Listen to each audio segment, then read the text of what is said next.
Classical multiculturalism. So what is that? The reason in this lecture series we're going to talk a little bit about classical multiculturalism is because for many, especially in the academic world at the university level, this word you could almost say has been hijacked by cultural Marxism, postmodernists, etc. And so the word's lost a lot of its meaning. So for us at the Alan Hidalgo team, we believe in what we call classical multiculturalism. So always like to introduce with our books. We have a Multicultural and Multilingual Anthology of 10 novels. And we have two different series. One is more of a basic workbook for students and the instructor manual. And this would be ideal for middle school, high school, ESL, ELD, or even students that are completely English fluent, but again, middle school or more of a general education level. And we believe very much in multiculturalism because it allows so many of us to relate to different characters that we might not relate to in a different type of series that only has one culture represented. And also it helps us to learn. Many people have said that incorporating the Between Two Worlds series into their classroom is like taking a mini tour of the United States, because all of the novels show a little different aspect of a different culture within the United States, because we're the most multicultural nation in the world. But we felt it was very, very important to explain classical multiculturalism, because sadly, many people have very different reactions. For example, we're just starting to really promote our series to different middle schools, high schools, and colleges. And sometimes I would say we get reactions that are a little bit extreme. In fact, I say sometimes, I would say even often, sadly. And by that, what I mean is that some people will say, oh, okay, multiculturalism, so this will be about Native Americans or completely about people who live in other countries outside the United States, or no characters are white or Anglo or European. It's like, no. And then others will get real upset, certain ESL teachers from around the world. I remember one particular one was from, I think, Australia. And because we promote our series throughout the world, there's many, many English schools, and we do have different schools that have incorporated Between Two Worlds, and not just in the United States, as English language arts or English language development curriculum. Again, ideally for middle school with their basic series, or high school honors for our more advanced third edition series. This would be for high school honors or college university level. And they're the opposite extreme, saying, oh, but I don't believe in multiculturalism, it just divides everyone. It's anti-white, anti-Anglo, anti-European, anti-American, or anti-Christian. Sometimes they even say things like anti-heterosexual or nuclear family, and that really surprised us. And so we as a team had to say, we need to make sure people understand classical multiculturalism and try to really influence schools to come back to classical multiculturalism. Because if we're in two camps where you have some people that don't want anything to do with another culture, maybe it's mostly white Anglo students and they don't want anything to do with another culture, or mostly black students, just our culture, or just other literary pieces, selections about only black characters or black authors. Or maybe it's Hispanic, maybe it's Arabic, maybe it's Asian, Chinese, Japanese, Korean, et cetera, and they're like, no, we only want authors that are the same ethnicity, the same race, same nationality. That gets so divisive, and it's just not the real world. It's not the way forward. It's not the way for us as human beings to relate to each other. A lot of us I'm one of them, are in mixed marriages, which kind of a strange word, but just to say that we marry someone that's of a different ethnicity than ourselves. The world in which we live, we're constantly interacting with each other. And if we do want to have that elusive world peace someday, it's only going to come through us seeing each other as brothers and sisters. So our belief is classical multiculturalism. So let's take a look. Some origins start with cosmopolitanism, and you could even trace this to ancient Greece. So there's a famous story of Diogenes, a philosopher, and he declared himself a citizen of the world. Now, to be certain, our team is not saying, and our book definitely is, again, about multiculturalism in the United States, fictional novels that represent many different cultures, a cast of characters with many different cultures, but a lot of similarities, and mostly similarities as Americans. And we're not saying that someone shouldn't consider themselves an American. Quite the contrary. I think a lot of the problem is we say white American, black American, Mexican American, Arabic American, rather than just say American. And I think that a lot of times is the problem. The more we think of each other as human beings, I think the much, much better. As brothers, as sisters, not others or strange or apart or foreign. So with this right here, we're not saying that someone doesn't belong to a certain nationality. We can take a lot of pride in that. But we are saying that it's part of the evolution of a person, the personal development of a person, to go beyond their culture. And we'll talk about that in some future slides. We're not trapped by our culture. We're not born with the culture, but we're raised in a culture. Some examples in history, I'd like to give two. One is the Islamic Golden Age. Many people are familiar with the Abbasid Caliph. I'm going to do my best. I do not speak Arabic, but Harun al-Rashid, and the famous House of Wisdom that they created. And unlike many of the other empires of the past, or even within Islamic history, but just any empire, yes, we're not going to say there was no violence or conquest. There was, of course. But they did experience a hitherto unknown level of tolerance and multiculturalism that really is almost unprecedented. Because they decided we're going to gather the most intelligent people, the most educated people, the top people in all their fields, science, architecture, economy, religious studies, literature, engineering, et cetera, and we're going to have them translate the greatest works. And a lot of them were from the Greeks. And this led to just an explosion of education, to where people can synthesize as a team and find out, oh, well, there's some expertise here in Persia, and a lot of the Persians were incredible with their just advancements in medicine and mathematics. Oh, okay, over here more in Europe, you're a little bit stronger in this area. Okay, over here in Asia, a little bit stronger in this area. And they gathered this synthesis all together, and they allowed Christians, Jews, Muslims to live together, work together, paid a lot of these people very high salaries, and they were just valued as people and based on their merit. And lo and behold, it became a very multicultural and tolerant society and very prosperous. Another area that saw a lot of multiculturalism in the classical sense was the Renaissance period, where mostly this time in Europe, and somewhat similar happened, where people were able to dust off, a lot of times in monasteries, books that had not been read for centuries, and see, wow, knowledge doesn't have a skin color. Intelligence doesn't have a skin color or a certain race, except for the human race.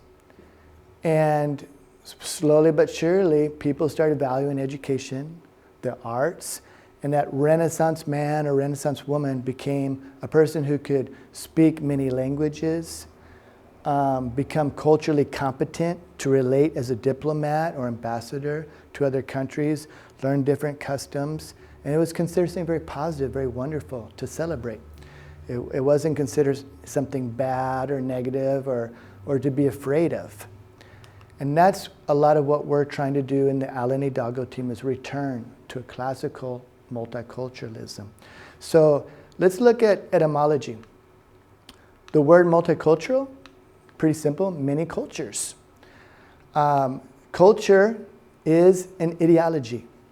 It is a set of values, and these values determine our behavior. It gives us meaning in life. Culture is our traditions and our customs, our upbringing. And the upbringing could be at the national level, the community level, and at our family levels. Origins of culture is, we have to remember, it all began with a person. Maybe a man, maybe a woman, maybe a man and a woman, maybe a small team of people. A lot of times, again, erroneously, culture is taught as, oh, you were born into this culture. No. You know, we could have, let's say, a Chinese baby from Chinese parents, and they're raised in France. They're going to go to school in France. That baby might be Chinese by genetics, as kind of just a marking. But as far as really the identity, no, he or she's going to grow up completely as a French person.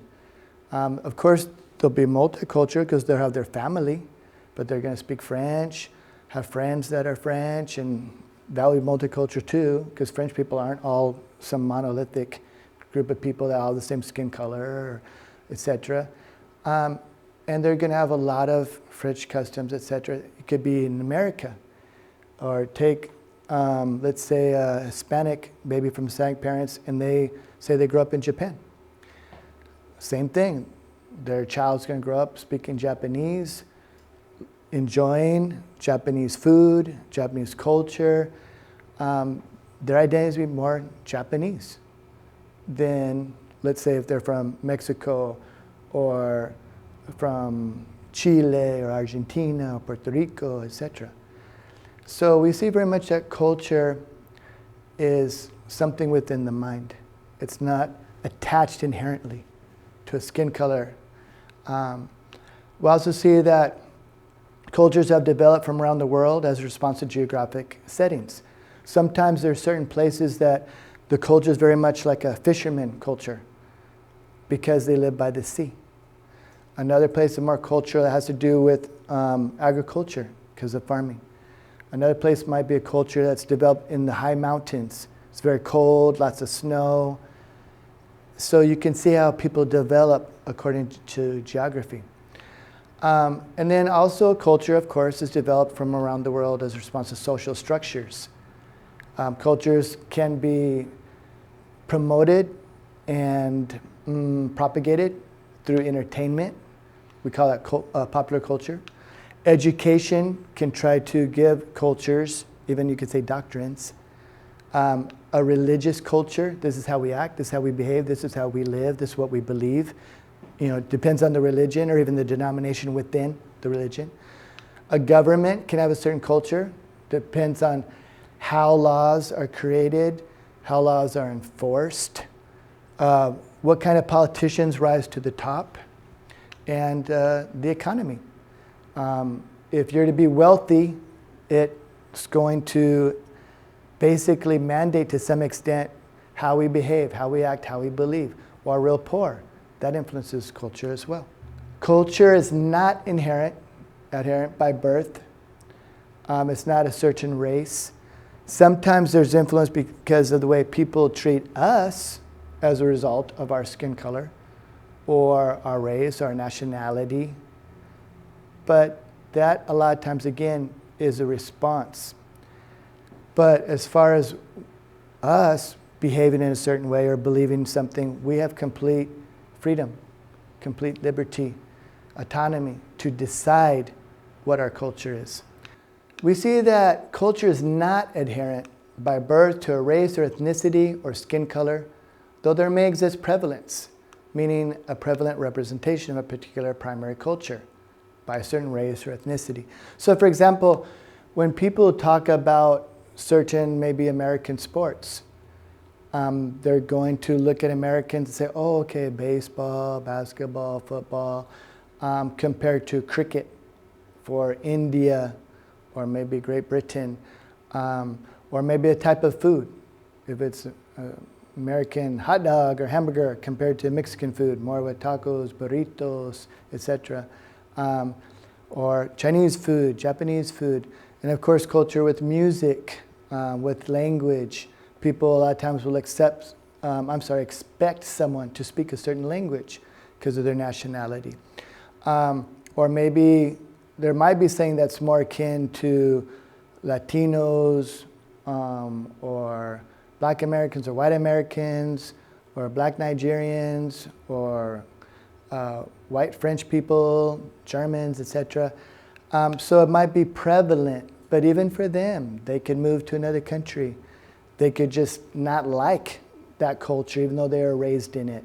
So, once again, we see that we do not say we're born into a culture, unless we're meaning it by saying that born into a culture in which, like a family or a nation, and it's prevalent, but doesn't mean, okay, I will be this culture because I was born here, or I will be this culture because my family is white or black or brown or tan, red, whatever.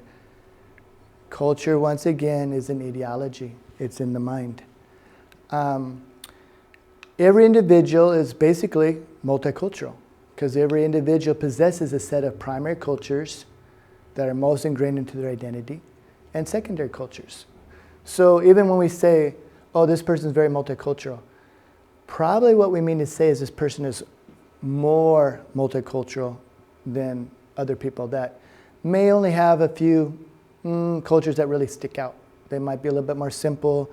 They haven't really moved much in their life, and some people can't. A lot of times we have an American perspective, and we think, oh yeah, I'm going to travel here, I'm going to move there, I'm going to go to this city, this state, this country. We forget that Americans are amongst the most privileged and wealthy people in the world. For a lot of people that are raised in certain mountainous areas, or even by certain rivers, in other places, South America, many parts of Asia, Russia, India, they don't have a choice. They're going to live and die in their area because of poverty. That's very sad and it's not fair, but that's reality. And finally, culture then is fluent. Someone is not born with one culture and dies with one culture. A person be born, they're going to slowly be raised, again, with the nation, the community, the family. Then they as an individual interact, and they're going to add cultures, subtract cultures, refine cultures. So culture is very, very fluid. Once again, when we look at the world, let's not look at a person as a monolithic stamp of a skin color or a race or nationality or even a religion. Let's say, okay, this is an individual, this is a person, and they represent many different cultures. And again, culture is not even just a nationality. We're talking about music, we're talking about sports, we're talking about a business culture. It could be religious culture or just a moral culture, the way we dress. Culture is so many different layers. Now, we want to talk a little bit about the hijacking of multiculturalism, and this is quite sad, but many times when people take multicultural classes, especially at the university, but we're seeing this even at the high school and middle school level, it starts to become a cultural Marxist perspective. So a lot of people are familiar with Karl Marx and Marxism, which sought to, you could say, destroy capitalism. And even Karl Marx in a lot of his writings started to see he needed to do more than just capitalism, but even Western culture to try to kind of divide and conquer. And he looked at everyone as basically a stratification of groups, wealthy owners, and then the workers, people who don't own anything, and started thinking like, okay, if everyone could just share, we'd all be equal, we'd all be brothers and sisters. But unfortunately, the world doesn't work like that, and that's not reality. Even in World War II, people, in World War I, in World War II also, but we could see that people were more loyal to their religion, to their families, and really their nations. They thought of themselves as first and foremost Russians or Germans or Americans or British, etc. So as they started studying more about Marxism, it started developing into a cultural Marxism, where, okay, what can we do to influence culture, not just economy? Because that wasn't enough. Many people were happy with capitalism, even though capitalism too, of course, has many pitfalls. And we've seen many people rail against capitalism or try to dethrone it because they have seen abuses. The Alan Hidalgo team tries to be very objective in their analysis.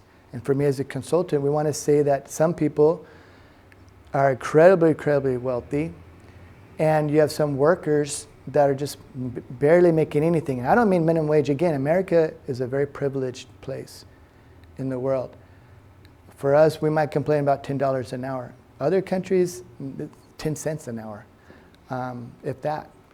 So the main point, though, is they thought, okay, if we can dethrone, to tear down capitalism, we have to do it through tearing down all of Western culture. And it slowly started becoming basically a doctrine. So some of the main names here you can see, and probably Erich Fromm, Theodor Adorno, Antonio Gramsci are amongst the most well-known because they're very radical. And basically joining in with different psychoanalysts and professors, they thought, okay, if we can just break Western culture, and by that it's like what they refer to as the hegemony, is anything that's considered a power structure. Just like an owner would be a power structure, or a wealthy person a power structure in economy, who are the powerful people in Western culture? And you see some of the more modern people here.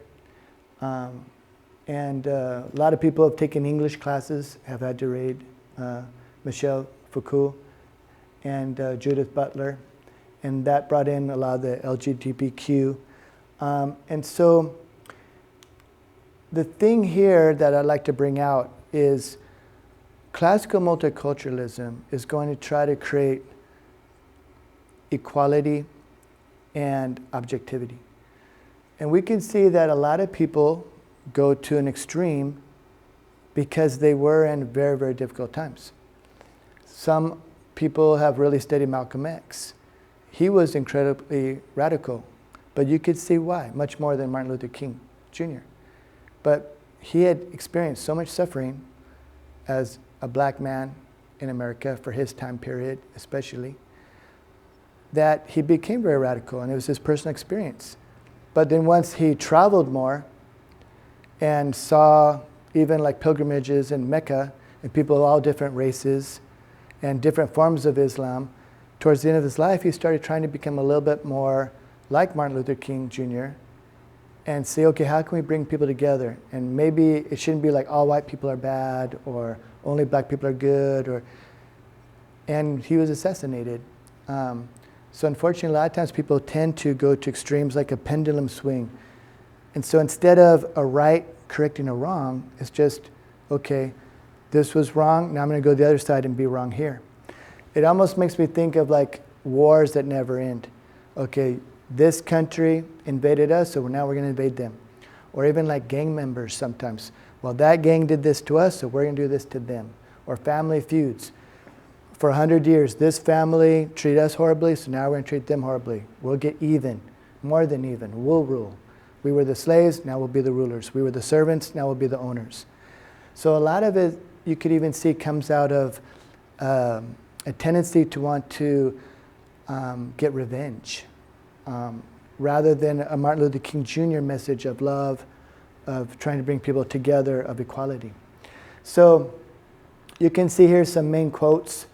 Max Horkheimer, "The revolution won't happen with guns, rather it will happen incrementally, year by year, generation by generation. We will gradually infiltrate their educational institutions and their political offices, transforming them slowly into Marxist entities as we move towards universal egalitarianism." We already see that happening in many schools today, where multiculturalism is considered, again, anti-Western, could be anti-white, could be anti-nuclear family, almost anything that's considered a Western power structure. Strangely, though, and it has to do more with culture, you rarely see anything in this cultural Marxist doctrine that talks about the wealthy. So usually in most societies, if not everyone, it's hard to find wealthy people that are incredibly generous and charitable and fair. Usually they pretty much mandate everything that happens, censoring winners and losers, what company survives, what company doesn't, what company has to file for bankruptcy, what company will have success, how much wages a person will own, et cetera, et cetera. And yet cultural Marxism doesn't ever really mention that, which is quite contrary and just very strange. It's just not part of reality.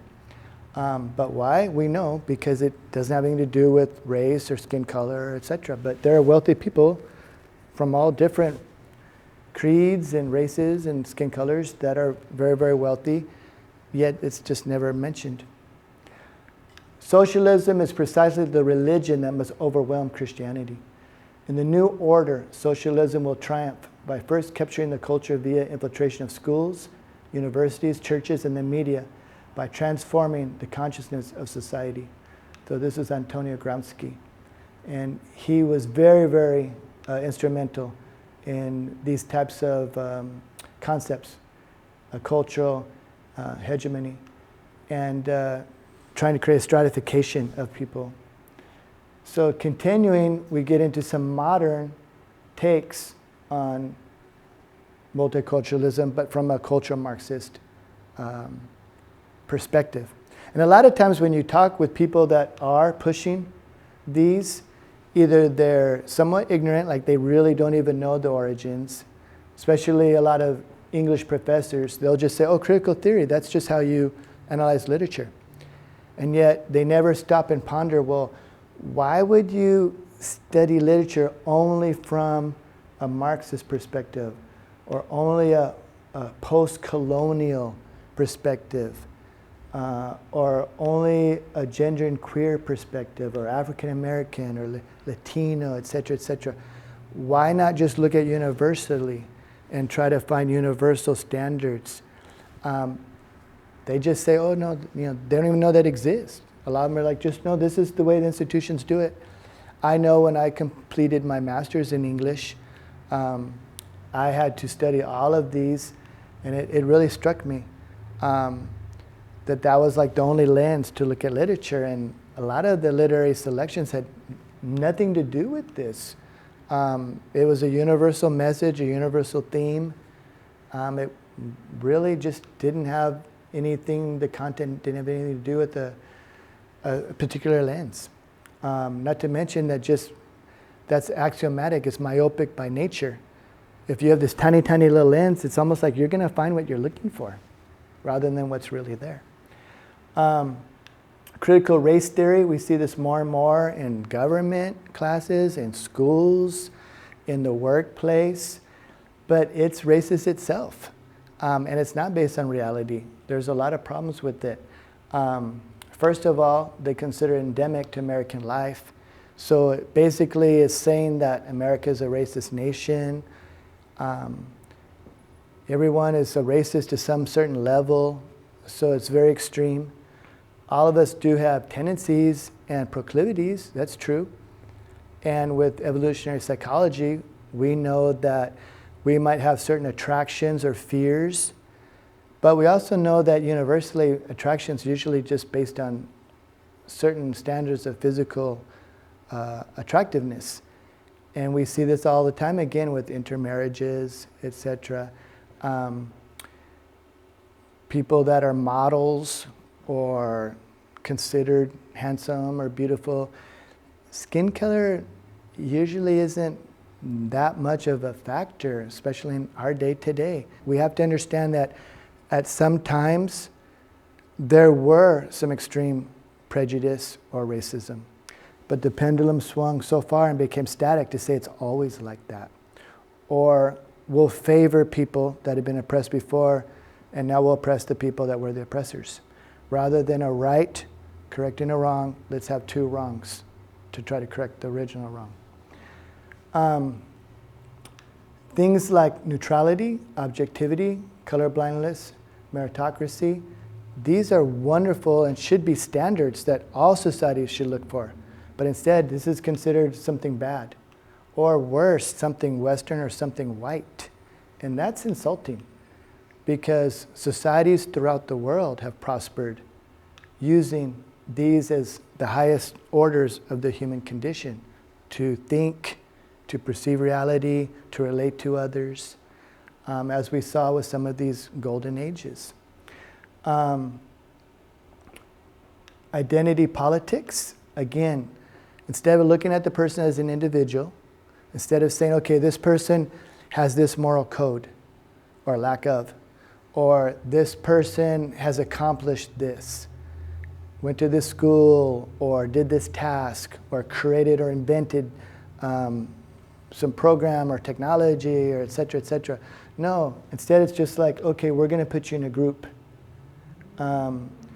Maybe it's based on your sexual preference or identity. Maybe it's based on your skin color. Maybe it's based on your religion. Maybe it's based on your nationality. And it becomes not only about victimization, but also just gross overgeneralizations. Like you'll have someone maybe who's Hispanic, they don't even speak Spanish. They never lived in another country. They're American. And that's mostly their culture, their identity. And yet they'll still say, oh, you're Hispanic. You're going to relate more to this person from Mexico or from Peru. And they're like, no. I remember, like, when I lived in Central America, once in a while I'd have friends go, James, look, do you want to talk to that person? I'm like, wait, what? You know, what are you talking about? Just walking along the street, and they're thinking because they're white. A lot of times the person was German. I don't speak German. I have nothing to do with that. Just because they're white and I'm white, or the person might have even been like from Czechoslovakia. Just a language I know nothing about. I knew much more about the Central American culture and felt more at home speaking Spanish and in that culture, regardless of the skin color, than some person just shares this with me a little bit. In fact, when I did go to Ireland, since I'm somewhat Irish, just one of my many background, maybe you can say ethnicities, I remember I was fine just walking around, this was a long time ago as a young man, and then some people pulled over in a car and they're like, excuse me, could you tell me how to get to, and then they named some place. And so I just said, sorry, I'm just visiting. They're like, oh, he's a bloody Yank. And they just, drove off. I enjoyed Ireland, but I was a foreigner. I can't say, oh, I'm Irish, yeah, so Irish. I don't even drink beer, which a little bit of a stereotype, but one of the cultures of Irish, and there are a lot of pubs, even with the name Donahue. When I did visit, I go, oh, okay, there's a lot of people with the name Donahue. But I was a foreigner. I'm more American in my culture, and if anything, I have a lot of the Hispanic culture in me, with my family members, and my own life experiences. So, multiculturalism, when it's taught in this way, we see it, as I've stated before, it becomes very myopic, static, and disparate, these lenses. It's almost like we still live in the 1940s or 50s, 60s. It's like no progress has been made. Everything's still the same from 70, 80 years ago. And also, it pretty much just talks about America. So in other words, if something happens in America, people will say, oh, how terrible it is, and they'll be outraged. We've seen that even a little bit with what happened with the NBA not too long ago. Then they go to China, and just because someone dared to support Hong Kong a little bit, they started locking down, and NBA players were almost in fear for their lives. They saw what a totalitarian communist government can look like. Not a reflection on the Chinese people, but for the CCP, that's their government. They don't mess around. You do what they say or you're in huge trouble. But that was not condemned because of money. And for a lot of them, it's because, oh, well, that's China, so that's different. But if that would have happened in the United States, imagine if a president of the United States or governors of a state just said, no, we're going to take down all your stuff. You can't even talk on the news. We're not going to allow you to promote yourselves. And no, there would have been outrage because that goes against our freedoms. So here's Derek Bell, who's considered by many like a hero or a leader. And again, to be objective, he has some good attributes. And he's done some good things in his life. And I'm sure he's gone through quite a bit, especially, being the era that he was grown up in. But we'll go back to the same message. We need to correct wrongs with rights and be objective and impartial and universal in applying them, not a wrong for a wrong, or it's only your wrong, it's nobody else's wrong. Slavery is an example of what white America's done, a constant reminder of what white America might do. That's extremely harsh, basically saying that black people can become slaves at any minute, so we should be extremely scared. Right now we see modern slavery, and it is happening in different places in the world. In fact, Africa is one of them. India, we see a lot of it. There is human trafficking even in America. But to use a universal and to be impartial, this is not a statement that has a lot of grounds in reality. When people talked about O.J. Simpson being race neutral, that was a race card. It just meant we don't think of him as black. But race neutral is just like flesh tone Band-Aids. It's not neutral, it's white. Kimberly Williams Crenshaw, considered by many the author of Intersectionality. Again, is this a just statement? Why can't people think of O.J. Simpson as a black man and also revere him? And why are we not seeing that he was married to a white woman and he was a celebrity, an incredible football player, many would say amongst the best of all time. Not maybe a great actor, but still a good one, and definitely one that enjoys success. So O.J. Simpson and his trial really didn't have so much to do with color or seeing him as a white man, but had to do with the fact that he's a celebrity, he's wealthy, he's very, very well liked, someone that kids are going to adore and want to be like. I remember when I was growing up, sometimes I'd be like, OJ, and I wanted to be OJ. I didn't think of him as a white man or a black man or anything else. I just thought of him as an incredible football player. Why is that a bad thing? Isn't that something that's good? Wouldn't we want people to see us as role models regardless of their skin color or ethnicity? Do we want to say, oh no, I can only be a role model if you have the same ethnicity as I do or the same skin color? How is that a good ideal? And then our last quote, Robin DiAngelo, white American. Setting aside your sense of uniqueness is a critical skill that will allow you to see the big picture of the society in which we live. Individualism will not. Groupthink. And again, let's look at reality. She's a white American woman making lots and lots of money for apologizing for being white and talking about oppression and white fragility, which is extremely insulting. No one's going to want to say black fragility or brown fragility or tan fragility or tall fragility or short fragility or California fragility or New York fragility or Russian fragility. That's such an overgeneralization. Why would we do that to a human being? And why would we try to say that a skin color is so monolithic that it defines everyone. We know that whether a person's white, black, brown, tan, red, whatever, I'm kind of pinkish, it's inside that makes us who we are. If we start saying there's no individualism, then we basically are giving up our minds. We're just being slaves to this groupthink. That is not a good thing. Not a good thing to be teaching. And again, quite hypocritical. If she truly believes that, she should instantly resign, give all her money to charity, preferably to someone who's black or brown, not white, and have them give these lectures, not her. Why is she getting all kinds of money? Why is she doing it? So, let's go to classical multiculturalism, some foundational truths. What the Allen Hidalgo team considers foundational for all of our novels and for our student workbooks that students are using. First, the fact that human beings are basically identical. Of course, obviously, we do have different skin colors, hair, eyes. That's within even the same race. And there's lots of unique characteristics. But genetically, we're basically the same.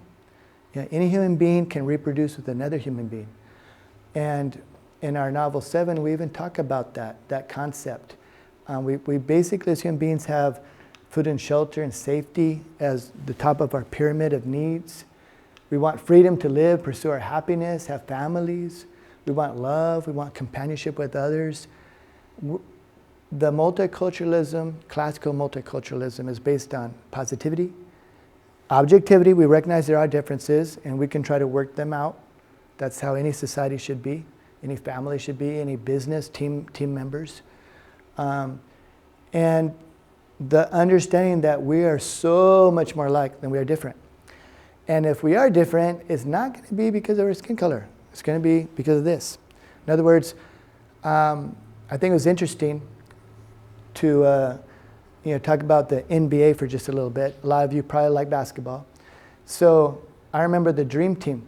Some of you might remember that, or some of you younger viewers might have studied a little bit and seen some old videos. And it was very interesting. They said after they formed together and they slowly got to know each other, they'd been rivals in different teams and a lot of times hated each other. They said that David Robinson, who's 7 foot tall, black gentleman, and John Stockton, who's only about 6'1", 6'2", white gentleman. Stockton's from Utah, David Robinson, San Antonio, as far as their teams. So you might look just on the outside and go, oh, they're quite different. They became real close because they're both very strong Christians. Their religion kind of gave them a very similar belief system. And they became really close and just like friends, started hanging out all the time. Larry Bird and Patrick Ewing started becoming really close friends. And again, one's a white gentleman, one's a black gentleman, different upbringings, very, very different, yet their personalities, I guess they had the same type of sense of humor, and they just became buddies. And so just again, interesting, people usually have unity or a lack of unity based on their personalities, who they are on the inside. Skin color doesn't really have a whole lot to do with it unless somehow there's some kind of doctrine to push people away and tell them that. But naturally, no. Equal status at birth. A multicultural in classical sense, as cultures and ideology, is that it doesn't matter the skin color. A person's equal in status. Of course, a merit system, some people will go on to be better people than others because they're more moral, more noble, or they're harder workers, or they might develop their intelligence more. But any baby is of equal worth. Doesn't matter the skin color, doesn't matter the nationality. That's what we want to go. We don't want laws that will favor any skin color or any race or any ethnicity. We don't want laws or rules or mandates that oppress or disfavor anyone based on their skin color, but just equality. It's just a lie, a fantasy to think, okay, we can have a society that will be perfectly even if we change the rules all these different times. It just will never work. There are always going to be people that work harder, always going to be people that have better attitudes, people that are more intelligent, maybe just genetically, They're born with it, but also so much is just nurturing, right, over nature. So they just work harder, they become more educated, more creative, better in certain talents. So it might be a certain type of intelligence. You know, society will never be equal as far as everyone's the same, and we wouldn't want that. But we want a society that's equal as far as being fair. That is something noble to look forward to. And the third foundational truth is what we call interrelationalism. Unlike cultural Marxism and multiculturalism from a cultural Marxist perspective, we believe very much in interrelationalism. So we do not say, oh, you cannot understand this person because you're white and he or she's black. Or you can't understand each other because you're Chinese and she's Mexican. Oh, you can't understand each other because you're Arabic and he's Indian. No. We see throughout the entire world that people who have different physical appearances, even different languages, can overwhelmingly be appealed to by certain values, morals, and orders of cognition. These are the three that really unite people. And we see this in literature and business all the time. For example, there are many books, especially religious books, that have been translated to hundreds of languages. And you see people worshiping the same way, whether it's Islamic, Buddhist, Christian, Jewish, people from different lands, different languages, etc., etc. And you even see books, maybe it's not religious, or a movie, and people just love it. They identify with the main character. Doesn't matter the characters. I mean, it could help because they might see a similarity. Objectively, we're not saying that there's no similarity or a type of affinity towards someone that's a little bit like us. There's some truth to that. But overall, it's the person's character or the powers that the person has. And we see that with many movies or books that are translated to many languages and are a huge success around the world and have their own version of it because it has a universal theme that people are, that appeal to people. Love, hatred, prejudice, oppression, suffering, romance, survival, overcoming obstacles, the underdog theme. These are things you could see the movie or read the book in India and China, in Mexico and America and Russia and Africa. It's going to have a universal theme that appeals to human beings because we're all human. So let's look at some differences. And I think it speaks for itself. When we see these differences, we have to kind of make a decision. What do we want to follow to create what we believe is going to be a better individual, a better community, a better nation? So classical multiculturalism, which is what our books, our textbooks represent. So multicultural societies are composed of various individuals who possess primary and secondary cultures. They're taught in their upbringing and subject to change by addition or subtraction. These individuals will be judged by their merit of their character, their ability, using universal and objective principles that apply to all. Now, in many multicultural classes that are more cultural Marxist by nature, that's their lens, is quite different. They're going to say, no, multicultural societies are composed of separate classes of people that possess only one culture. It's assigned to them by birth due to their race or their skin color or their geographical place of birth. This group or class cannot change, nor can it be judged by anyone outside the group. So for example, if someone is American and they see someone in Russia and maybe for that family, the man is beating the wife.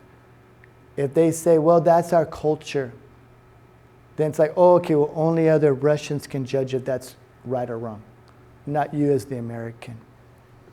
Or maybe someone comes to America and they see all this fast food and people getting overweight, hurting their health, problems with their heart attacks, high cholesterol, high blood pressure.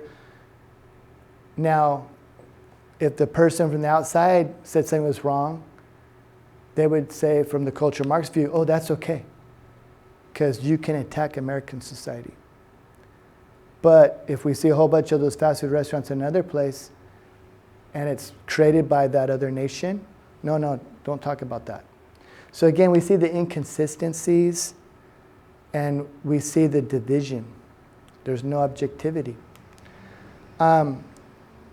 Another aspect, classical multiculturalism. Multicultural societies are prosperous when primary cultural values, morals, and higher order thinking are identified. We've seen so many times in classrooms, in businesses, where you have people from many different lands originally, or maybe they're all from the United States, but different ethnicities, skin colors, backgrounds. And yet they get along very well, a lot of teamwork, a lot of success, because they share these three areas in common. And we believe very much that these are the three most important foundational truths. Your values, what's important to you. Your moral, what is considered right and what is considered wrong. And your higher order thinking, the levels of intelligence, the levels of cognitive processing. If those three are mostly aligned, skin color just doesn't really mean anything. You're going to be close to that person. You're going to have unity. And if they're not aligned, it doesn't matter if they're the same skin color or the same nationality, you're going to have trouble and disunity with that person. Neomarxist multiculturalism, though, they're going to say that societies are prosperous when perceived Western power structures are torn down, allowing non-Western power structures to emerge and relish in their freedom and assume compliance to a new social stratification based on oppression and victimhood. So there's kind of like no end game. It's just, let's tear down the West and all the power structures that we think are the West. A lot of them aren't even true, but they would identify that as someone who's white or Anglo, nuclear family, heterosexual, Christian religion. And let's take that down and let's put anyone who's not one of those. A lot of times they'll say people of color, or someone who's homosexual or transgender, and maybe someone who's a different religion besides Christianity. Let's put them up. So again, multiculturalism with neo-Marxist multiculturalism. Let's see what the ideologies say as far as what is the path forward. What is the end game? Where do we want to end up as individuals, as societies?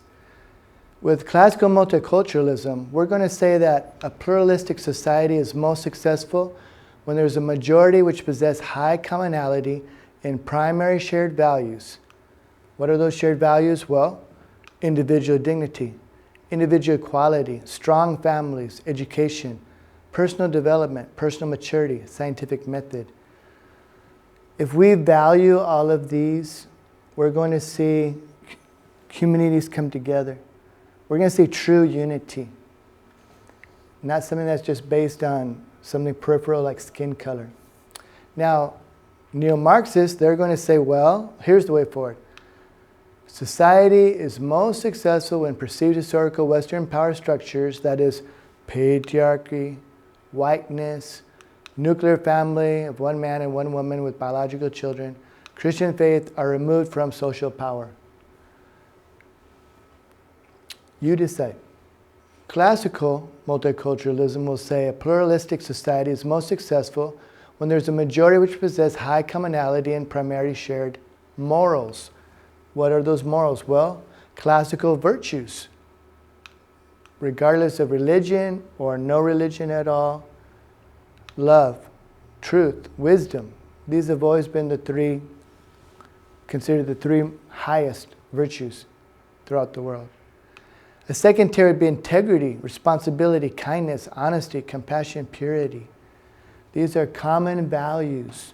What would neo-Marxist multiculturalism, what would they say is the path forward? Well, a pluralistic society, meaning again, people of many different types of ethnicities, cultures, skin colors, is most successful when people understand that morals are subjective and relative.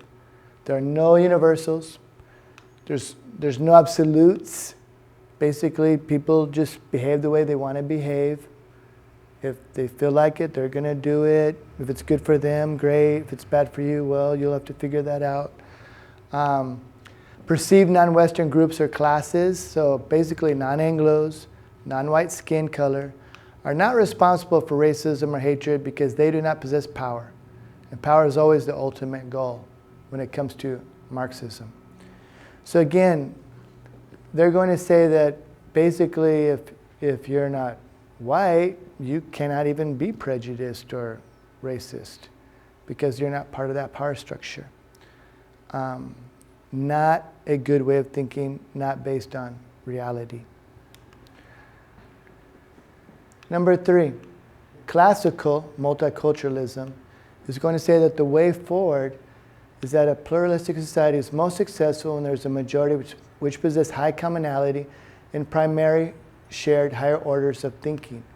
So our intelligence, and not even say IQ, but just our thinking orders, the way we think, the way we process information. Independent thinking, logical thinking, objective thinking. That allows us to have discussions, even arguments, and come to conclusions in which we can be reasonable. What will the Neo-Marxist multiculturalism, what will they say? Well, they'll say, no, a pluralistic society is most successful when people become woke. They become indoctrinated with social engineering theories of Western cultural power stratifications and begin to submit to these doctrines and oppose these perceived historical and oppressive Western cultural power structures. So basically, they're going to say, we have to indoctrinate people. We have to teach them so they understand, so they become aware that the West is terrible by nature. Any of the power structures of the West are horrible. And so basically, people that are white or heterosexual and or Christian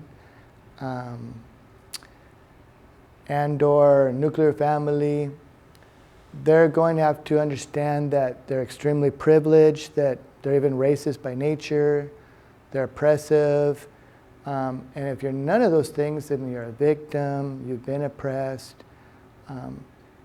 Again, it has nothing to do with the reality, it has nothing to do with other countries. Doesn't matter if the person is actually very powerful, very rich, very nice looking, very successful. I think we can see how divisive and just how wrong, how racist actually, and prejudiced this doctrine is. We can even just say it's very dangerous. It's not the way forward. That a pluralistic society is most successful when there is a majority which possess high commonality in primary shared interpretation of reality. This is where it's at. If we have a worldview that's based on empirical evidence, physical, tangible evidence, maybe we need scientific mechanization to see that because it's microscopic, or we need a telescope to see distances, to perceive. But we look at the empirical reality, our physical world, and we can make assessments. We look at our biology. We're able to use logic to interpret this physical reality. Now, Neo-Marxist multiculturalism, they're going to say that when people become indoctrinated, awoke to their doctrines, to their theories, again, it's not reality, but it's based on their theory of what reality should be, then they're going to say language is reality. It doesn't matter what actually happens, it just matters what you say. Doesn't this sound familiar with so many of our politicians? Both sides. We'll see politicians many times, although there are factions of politicians that are cultural Marxists as well. I don't want to also say that all politicians are alike. That's a blanket statement. That's not objective, not true. But there are a faction of politicians, although there are many, that are cultural Marxists. And if they say something, it can be considered justice or good. And if another person says the exact same thing, but they don't like that person, they don't consider that person part of their group identity, then they'll say it's bad. And they'll say, well, you just said the same thing. Doesn't matter. If I say it's good, they say it's bad. Or maybe they'll say something 5 years ago or 10 years ago. It's even on tape. It's on video. And they'll say the exact opposite later. And still it doesn't matter. Because for them, reality is language. If I say it now, it doesn't matter that I contradict myself. Because this is reality now. Again, this gets a little bit into postmodernism. There's just no meaning. And basically, as we've said before, if someone's of a different culture, if someone's of a different skin color, if someone's of a different nationality, they cannot objectively criticize or assess any other culture or any other person's actions. Because according to Neomarxists, they're totally different and they just are incapable of understanding each other. Okay? I wonder how that works in an intermarriage. Because what would they say? Well, you can't talk to our kids, or you can. Or again, in reality, we see this doesn't work. How would a teacher work with kids who are all of different races in a multicultural classroom? How would a business boss talk to people that are of different races or different skin colors, different ethnicities? But we say, okay, we'll just do the rules for this group, but not this group. Again, we see in reality this does not work. Can you imagine an army if you had to lead to battle? And you say, well, okay, well, I'm a white general, you're a black general, you're a Hispanic general, you're the Asian general, you're the Arabic general, you can only command these people or those people. We know it won't work. Sports, okay, well, I can only captain these people, I can only coach these people. This does not work. It's not reality. It's not a good way. Now let's look at some application. In the academic sense, with critical theory, you're going to look at a myriad of chosen critical lenses. And these are just some of them. There's more. How is that a strong way to interpret literature? And yet that's what's taught in most English classes in the arts, especially at the master's or doctorate level, but even a bachelor of arts, compared to what's always been considered the classical method, which is going to be the author. Who is the author? Let's find out about the author. What does he or she believe?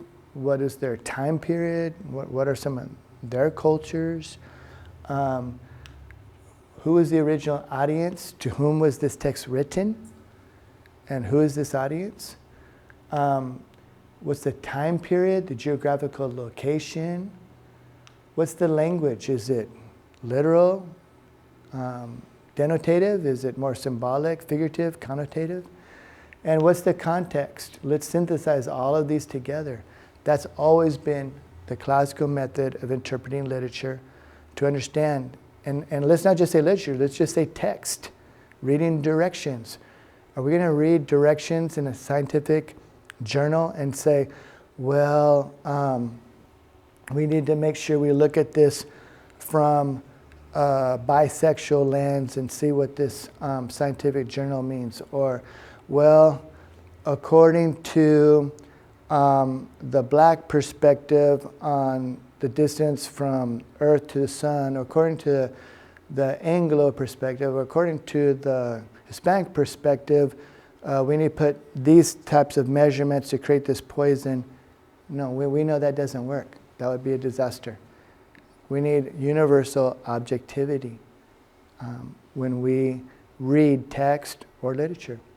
Now, in just some real everyday life applications, let's look at this a little bit. Okay. Classical multiculturalism will be a comprehensive analysis. It's going to look at the good and bad in all cultures. Of course, it'll look at context as well. It's going to look at morality, values, regardless of the culture, the nationality. And it's going to look for growth in all human beings. Now, in neo-Marxist multiculturalism, basically it's going to say, well, here's a whole long list of, again, different critical identities. And will criticize, will say it's wrong, it's bad, anything that's associated with the West and what they consider to be the power structures of the West, even when it's not even true or no longer true, because it's so static. Again, many of these ideas are from the 1930s, 40s, 50s, even 60s, 70s, and a lot of them just no longer apply. Let's look at some real examples. So, popular basketball player, or at least well-known, Blake Griffin. So, his father and his mother. So as we see, we have what we call a mixed marriage, or sometimes interracial marriage. Now, are we going to look at Blake Griffin then and say he's black? Do you say he's white? Do you say he's just one culture? Do you just define him? Is he oppressed? Even though he's really big and strong, handsome, celebrity, very, very wealthy, very talented. Or is he privileged because he has a white mother? Can the black father only talk to him, or can the white mother only talk to him or understand him? And what about his kids and their grandchildren?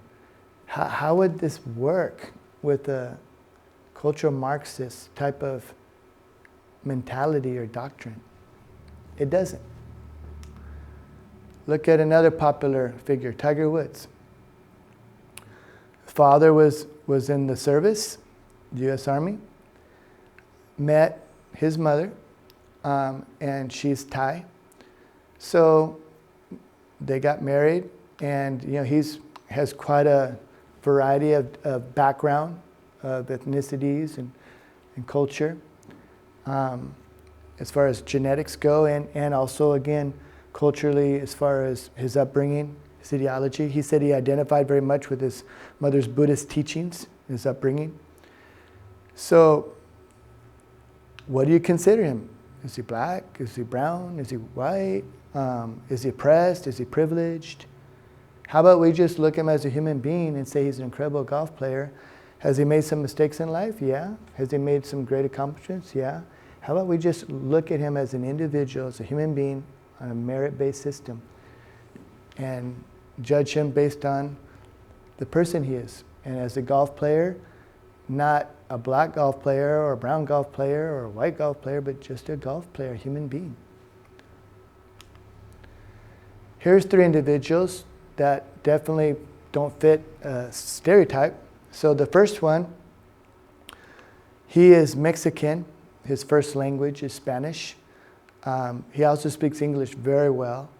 And he's an actor, Jaime Maqueo. So someone would say, oh, well, he's not really Mexican, or yeah, he is truly Mexican, or he's Mexican, regardless of what he looks like, or if that fits a stereotype, or it doesn't fit one. That's who he is. Is he defined only by being a Mexican? No, he's a young man. His identity is who he is as a person, not some small little group identity. Is he white? Yes. Oh, he can't be white, he's Mexican. No, he's white. There are many Hispanics that are white, that are European. They don't really have any other blood that's not white European. Where does he fit? Would they say, well, he's Hispanic? Or would they say he's white, European? But where does he fit? He really doesn't, because he's not in this myopic, tiny little lens. Let's look at this next person who a lot of people know. Paul Pogba is an incredible soccer player. A lot of people consider him one of the very, very top players in the world. Very interesting guy.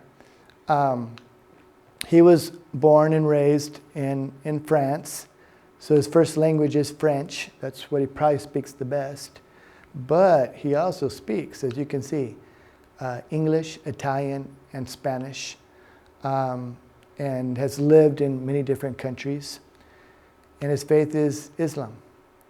So what do we consider him? Does he fit in this tiny little box? He's a very, very wealthy soccer player. He's a very wonderful young man. Has many, many friends and relationships with people from around the world. He's very culturally competent. He even can speak a little Portuguese, I've seen in a few interviews. He relates to many, many people. I don't think he's going to want to identify himself as just black. And even then, would it be black French, black American, black British, black Italian, or just Islamic? Is he just like someone from Saudi Arabia? Is he just like someone from Iran? Is he Sunni? Is he Shiite? Is he like a Muslim from America? Even that, are they all the same? Again, we see more and more, this is a very sad, destructive, and narrow way to try to group people and keep people divided. It's not reality. And lastly, over here, Tomoki Kameda. He's a top boxer, and he was born and raised in Japan. Japanese is his main language, but he saw that a lot of the top boxers, especially in his division, were from Mexico. And he liked the Mexican style.